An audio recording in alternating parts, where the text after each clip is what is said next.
Good morning everyone. चलिए आज हमारा जो है एडजेक्टिव का 4th क्लास है। एडजेक्टिव में आपको मैंने जो पिछला जितना भी क्लास हुआ उन सारे क्लासेस में मैंने आपको एडजेक्टिव का डिस्क्रिप्शन बताया। अब जो है एडजेक्टिव को थोड़ा सा डिटेल एडजेक्टिव का हम करेंगे। डिटेल अगर एडजेक्टिव का करें हम, जैसे आपको मैंने इससे पहले एडजेक्टिव ऑफ क्वालिटी और इसके उससे पहले प्रॉपर एडजेक्टिव, ये दोनों के दोनों एडजेक्टिव्स मैंने आपको पढ़ा दिए। आज जो हम एडजेक्टिव लेके चल रहे हैं वो एडजेक्टिव है adjective of quantity. Adjective of quantity का मतलब हुआ मात्रावाचक विशेषण, यानी वह एडजेक्टिव जो किसी भी वस्तु की मात्रा बताएगा। यानी अगर कोई भी वस्तु है तो उसकी मात्रा बताने का ये काम करेगा, इसीलिए इसको एडजेक्टिव ऑफ क्वांटिटी कहते हैं। जैसे सबसे पहले अगर देख लीजिए क्या है एडजेक्टिव ऑफ क्वांटिटी। क्वांटिटी का मतलब होता है मात्रा और एडजेक्टिव ऑफ क्वांटिटी का मतलब होता है मात्रावाचक विशेषण।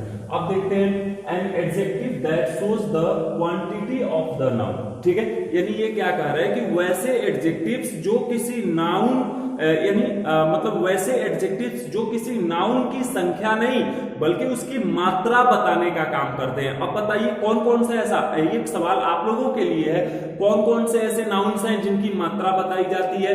तो सीधे सी बात है कि जो मटेरियल नाउन्स हैं, मटेरियल नाउन्स की मात्रा बताई जाती है। तो इसका मतलब ये हुआ कि एडजेक्टिव ऑफ क्वांटिटी के बाद जो नाउन्स हैं वो मटेरियल नाउन्स आते हैं, और मटेरियल नाउन्स की कभी संख्या नहीं बताई जाती, उनकी मात्रा बताई जाती है। इसीलिए अक्सर मटेरियल नाउन के पहले जो है एडजेक्टिव ऑफ क्वांटिटी का प्रयोग किया जाता है।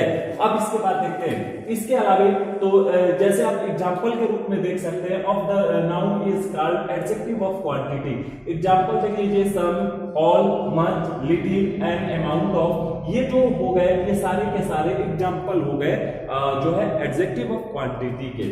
अब इसके बाद देखिए इसके अलावा अगर देखा जाए एग्जांपल इसका देखिए, I have a little money to spend, मतलब मेरे पास खर्च करने के लिए कुछ पैसे हैं। इसका एग्जांपल ये हुआ।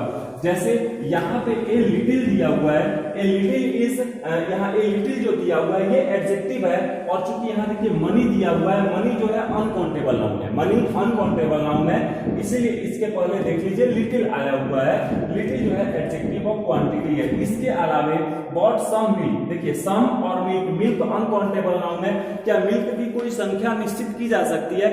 नहीं की जा सकती, because milk is an uncountable noun, और अनकाउंटेबल नाउन यदि है तो उसके पहले हमें जो है एडजेक्टिव ऑफ क्वांटिटी का प्रयोग यदि करना पड़ेगा तो एडजेक्टिव ऑफ क्वांटिटी आएगा।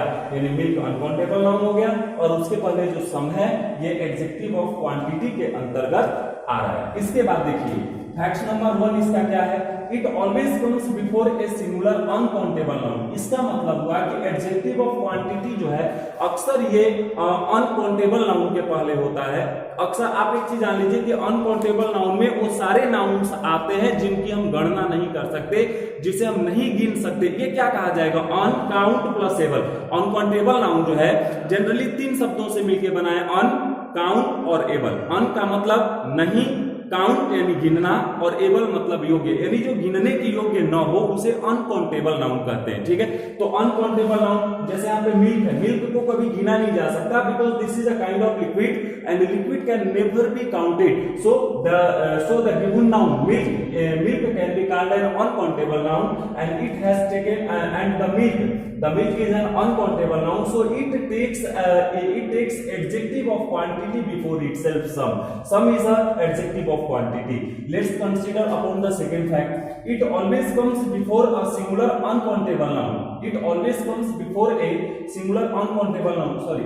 जैसे all that glitters is not gold, much bread has been baked in the oven.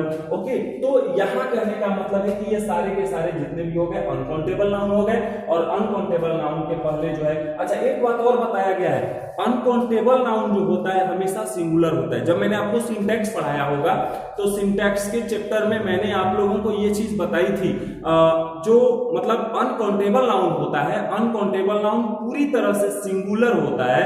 कुछ ऐसे अगर इसके अपवाद अगर छोड़ दिए जाएं तो उन अपवादों को छोड़कर, जैसे गार्बेजेस होता है, ठीक है। तो इसमें कहने का मतलब ये जितने भी नाउन्स हैं अनकाउंटेबल नाउन्स हैं, और अनकाउंटेबल नाउन्स पूरी तरह से सिंगुलर होते हैं और इनके साथ जो वर्ब आता है वो सिंगुलर होता है। जैसे देख लीजिए यहाँ पे आपको एग्जांपल के रूप में मच और ब्रेड आया हुआ है, इसके साथ हैज सिंगुलर वर्ब है, ग्लिटर के साथ इज सिंगुलर वर्ब है, मतलब ये सिंगुलर वर्ब लेंगे।